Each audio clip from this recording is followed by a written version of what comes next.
Mic checker, chicka. It's not some, baby.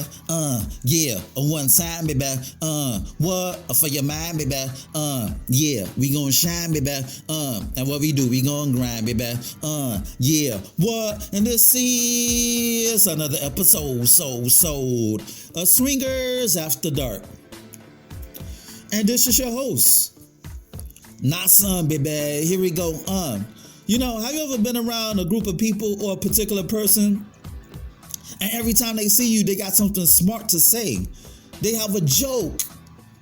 You know, they want to rag on you for whatever reason. You did not do anything to this person, but because they saw you, their immediate thought is, I want to get on him.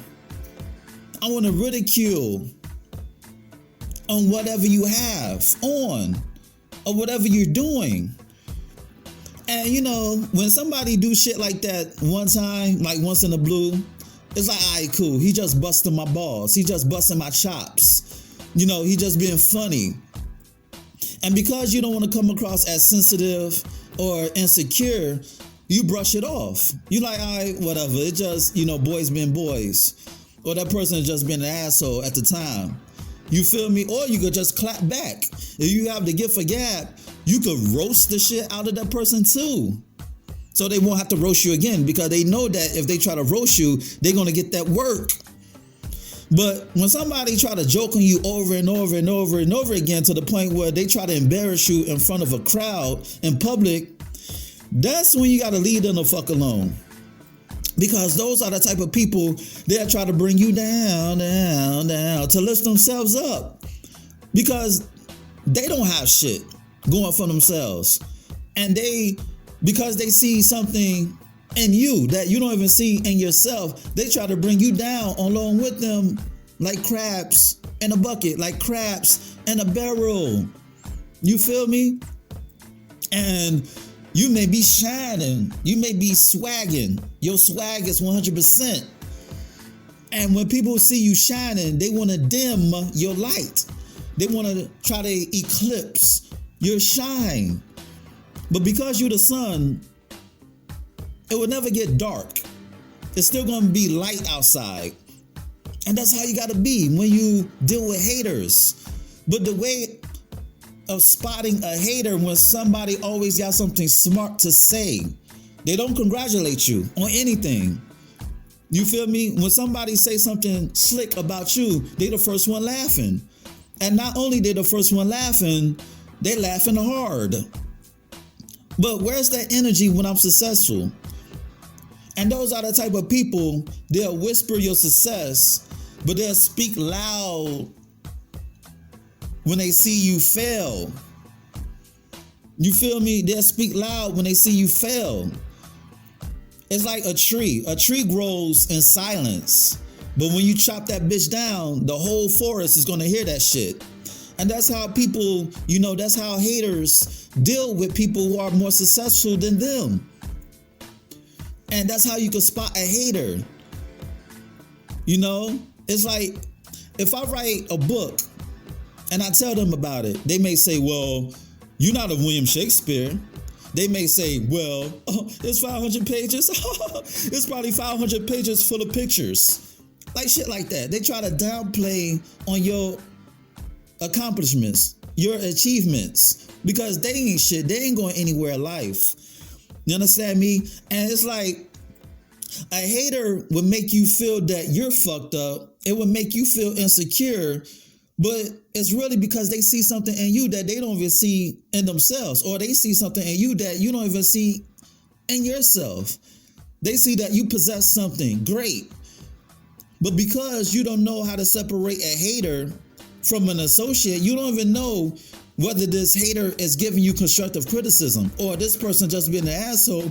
You thinking that you're doing something wrong. You understand me? You thinking that you're doing something wrong.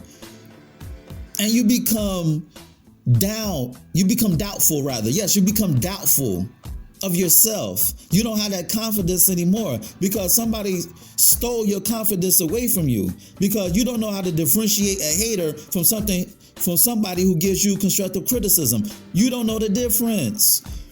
But when somebody gives you constructive criticism, first of all, they're not going to do it in public. They're going to pull you to the side. Second of all, you know for a shadow of a doubt that they're going to support you through thick and thin. Third of all, they're not going to criticize you every time. They give you more praises and congratulations than criticism. The only time they criticize you is when you do something that's detrimental to yourself or to your situation. And within that criticism, that constructive criticism, they're going to do it privately. They're not going to do it publicly. They're not going to try to embarrass you to make you feel like shit. Just so they could bring you down a notch because they see you rising through the ranks. And because you may elevate above their level, they say, wait a minute, hold up. He's getting too big for his britches. I'm going to have to bring him down. And that's when the hater comes out. That's when the jokes comes out. That's when the ridicule comes out. That's when the hate manifests itself. You feel me? And I stay around people like that. I be on some high and by shit like that because I don't need you fucking up my aura. I don't need them messing up my program, trying to put a virus in my program that will lead me to success. People will try to give you a virus that's hard to debug because you're on the up and up. You're feeling good about yourself. You know, you having all this progress. Because you may hold certain people in high esteem, you're going to take what they say as law, as the gospel, as the truth. Not knowing they really don't give a fuck about you, not knowing they jealous of you because you possess something that's great, that's greater than you'll ever imagine. But because you have an investment on your circle, on what people think, how these people think about you, you probably think that you ain't shit. That lowers your self-esteem. That decreases the esteem that you have for yourself. And now you have low self-esteem. Now you're really thinking, is what they saying is true. Now you believe in the hype. And you know, when I wear certain outfits at swing parties, at lifestyle parties, I like to be flamboyant. I like to wear sheer, see-through shit. You know, I like to put on a show. My outfit is like a performance within themselves. But you always have the same person or the same group of people who have something slick to say. And I stay away from them people. Because I'm like this, if I don't have something good to say about you or something nice to say about you, I'm not going to say it at all because I'm not giving you that attention. You're not under my radar. You feel me? I'm going to just ignore it. Like scroll past. If it don't apply, let it fly. You feel me? But you know, you have people out there, they'll try to talk shit about you. They'll shit on you because you have the courage that they don't have. You may have the courage to do something or to say something, and because they don't have the courage, they'll try to talk shit about you to hide their own discrepancies, to hide their own deficiencies, to hide their own cowardice. Because you're thinking outside the box. You dare to be different. And they want you to be regular like them. It's like they tell you to be normal. Dress normal. Act normal. But what the fuck is normal? How are you going to tell me to be normal when what I'm doing is normal? I'm being normal. I'm just being me. So how being me, how acting like me, how being comfortable in my own skin is abnormal? How is that abnormal? And that's why you have people that have you thinking whatever you're doing, it's not normal. It's abnormal. And you start doubting yourself. You start hating yourself. And then you start fitting in. You start trying to fit in and, you know, follow the crowd instead of being the leader. You lose your identity, your sense of identity. Then you'll start losing your self-worth, which decreases your value. Because you're afraid of the naysayers. You're afraid of the criticism. You're afraid of being ostracized. You know? But I'm just saying, you know, love those who love you. Everybody's not going to like what you do. Real talk, everybody's not going to like what you do. People are going to hate on whatever you do. They will hate on whatever you do. You could save a baby from a burning building, but somebody's still going to say, why didn't you get the Pampers? Why didn't you get the formula? But I'm like, motherfucker, I saved a whole life. And you worry about me getting Pampers? Worrying about me for getting Pampers? Really? So people are going to hate you for whatever you do. You just have to live your life to the best of your abilities. Now, I'm not saying that you should do some outlandish shit to the point where you totally ostracize yourself. They're not ostracizing you. You're ostracizing yourself because you're not being mindful of your audience. You know, you're not being mindful of your environment. You could be you. You could be unique, but be mindful of your environment to where you're not totally left field, to where they don't appreciate you. It's a balance. You could be unique, but you could blend in at the same time. It's like if everybody wore a white shirt, you could wear a white shirt with polka dots. It's still a white shirt, but you got polka dots. It's not like you coming to a party, an all white party, wearing all red or wearing red, purple, pink, green, gold, to the point where you standing out like a sore thumb. You just putting your own swag into the situation. Yes, I'm wearing all white, but I got polka dots. And you still blending in within your uniqueness.